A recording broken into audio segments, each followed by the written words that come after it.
سلیمان نے کہا کہ ملکہ کے امتحان عقل کے لیے اس کے تخت کی صورت بدل دو، دیکھیں کہ وہ سوج رکھتی ہے یا ان لوگوں میں سے ہے جو سوج نہیں رکھتے۔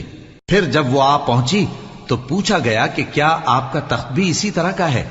اس نے کہا کہ یہ تو گویا ہو بہو وہی ہے، اور ہم کو اس سے پہلے ہی سلیمان کی عظمت و شان کا علم ہو گیا تھا، اور ہم فرما بردار ہیں۔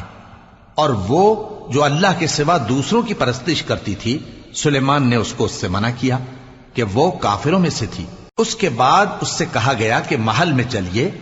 جب اس نے اس کے فرش کو دیکھا تو اسے پانی کا حوض سمجھا اور کپڑا اٹھا کر اپنی پنڈلیاں کھول دی۔ سلیمان نے کہا یہ ایسا محل ہے جس کے نیچے بھی شیشے جڑے ہوئے ہیں۔ وہ بول اٹھی کہ پروردگار، میں اپنے آپ پر ظلم کرتی رہی تھی، اور اب میں سلیمان کے ساتھ اللہ رب العالمین پر ایمان لاتی ہوں۔ اور ہم نے